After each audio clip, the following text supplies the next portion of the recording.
విజయనగరం జిల్లాలో భూసేకరణ మరోసారి వివాదాస్పదంగా మారింది. ఫుడ్ ప్రాసెసింగ్ యూనిట్లు, పారిశ్రామిక అభివృద్ధి పేరుతో భూములను బలవంతంగా స్వాధీనం చేసుకునేందుకు ప్రయత్నాలు జరుగుతున్నాయని పేద రైతులు ఆందోళన వ్యక్తం చేస్తున్నారు. విజయనగరం జిల్లాలో భూసేకరణపై చిన్న సన్నకారు రైతులు గుర్రుగా ఉన్నారు. ఫుడ్ ప్రాసెసింగ్ యూనిట్ పేరుతో పేద రైతుల భూములను అధికారులు టార్గెట్ చేస్తున్నారంటూ ఆందోళన వ్యక్తం చేస్తున్నారు. బొండపల్లి మండలంలోని కొండకిండాం, రాచకిండాం, కిండాం అగ్రహారం గ్రామాల్లో సుమారు 180 ఎకరాల భూమిని సేకరించి ఏపీఐఐసికి అప్పగించే ప్రక్రియ జరుగుతోందని స్థానికులు ఆరోపిస్తున్నారు. కొద్దిపాటి భూములపై ఆధారపడి జీవిస్తున్న చిన్న సన్నకారు రైతులను ఒత్తిళ్లకు గురి చేస్తున్నారని గ్రామస్తులు చెబుతున్నారు. ప్రత్యేకించి ఎస్సీ రైతులు సాగు చేసుకుంటున్న డి పట్టా భూములను కూడా భూసేకరణ పరిధిలోకి తీసుకురావాలని చూస్తున్నారన్న ఆరోపణలు వినిపిస్తున్నాయి. వ్యవసాయమే జీవనాధారంగా ఉన్న పేద కుటుంబాలు భూములు కోల్పోతే వారి భవిష్యత్తు ఏంటని రైతులు ప్రశ్నిస్తున్నారు. ఫుడ్ ప్రాసెసింగ్ యూనిట్ ఏర్పాటు చేస్తామని చెబుతున్న ప్రభుత్వం భూములు కోల్పోయే రైతు కుటుంబాలకు ఉద్యోగాలపై ఎలాంటి హామీ ఇస్తుందో స్పష్టం చేయాలని గ్రామస్తులు డిమాండ్ చేస్తున్నారు.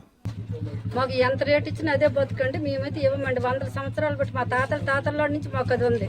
అది లేకపోతే మాకు బ్రతుకులేదు. మా మీద ఒక బాంబు పడిస్తే వాళ్ళు భూమి పట్టుకెళ్ళలేమో కానీ మేము బ్రతుకుంతడం వాళ్ళు భూమి పట్టుకెళ్ళలేదు. ప్యానాలు తీసి భూమి పట్టుకెళ్ళిపోయి ప్రాజెక్టులు కడతారా? ఎక్కడ విజయనగరంలో ఎక్కడెక్కడ ఉన్నాయి కదా, అక్కడికి వెళ్ళిపోవచ్చు కదా. ఇక్కడికి ఎందుకు రావాలి? మా పల్లెటూరు గ్రామాల జనాలు ఎందుకు ఏడిపించాలి? మా తల్లులు పిల్లలు ఎందుకు రోడ్డు మీద పడియారు? భూసేకరణపై గత అనుభవాలను కూడా రైతులు గుర్తు చేస్తున్నారు. 1999, 2014 సంవత్సరాల్లో గజపతి నగరం మండలం మరుపల్లి గ్రామంలో ఫుడ్ ప్రాసెసింగ్ పేరుతో సుమారు 150 ఎకరాల భూమిని సేకరించారని, ఆ ప్రాంతాన్ని పూర్తి స్థాయిలో అభివృద్ధి చేయకుండా ఇప్పుడు మళ్లీ కొత్త ప్రాంతాల్లో భూములు సేకరించడం ఎందుకని ప్రశ్నిస్తున్నారు. కొత్త భూములు తీసుకునే బదులు మరుపల్లిలోని ఫుడ్ ప్రాసెసింగ్ పార్కును అభివృద్ధి చేయాలని పలువురు కోరుతున్నారు. బొండపల్లి తహసీల్దార్ ఆఫీస్ ఎదుట రైతులు పెద్ద ఎత్తున ఆందోళన చేపట్టారు.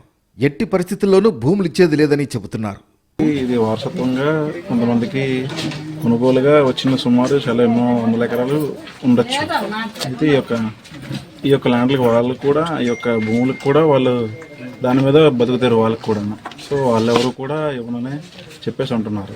సో దాని తరంగా నేను కూడా ఆ యొక్క 25 ఎకరాల ల్యాండ్ సుమారుగా నేను కూడా ఇవ్వాలనే ఆలోచనలో లేదు. ఎందుచేతంటే భూమి అన్నది మాకు అదే ఆధారం, దాని మీదే ఆధారం కాబట్టి ఆ యొక్క ల్యాండ్ని ఇవ్వాలంటే ఆలోచన లేదు. మరోవైపు బాడంగి మండలం ఆకులకట్ట గ్రామంలో కూడా సుమారు 210 ఎకరాల భూసేకరణకు అధికారులు సిద్ధమవుతున్నారు. గతంలో ఎస్సీ ఎస్టీ కుటుంబాలకు పంపిణీ చేసిన డి పట్టా భూములే ప్రస్తుతం భూసేకరణ ప్రతిపాదనలో ఉన్నాయని రైతులు చెబుతున్నారు.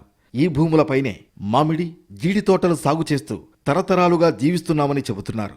ప్రజాభిప్రాయ సేకరణ కార్యక్రమంలో కూడా తమ వ్యతిరేకతను అధికారులకు తెలియజేశారు. అయితే ప్రభుత్వ అవసరాల మేరకు డి పట్టా భూములను స్వాధీనం చేసుకునే అధికారం ప్రభుత్వానికి ఉందంటున్నారు అధికారులు. అభివృద్ధి పేరుతో పరిశ్రమలు రావడం అవసరమేనని అంగీకరిస్తున్నారు రైతులు. అదే సమయంలో తమ జీవనాధారమైన భూముల్ని కోల్పోయే పరిస్థితి రాకూడదని కోరుతున్నారు.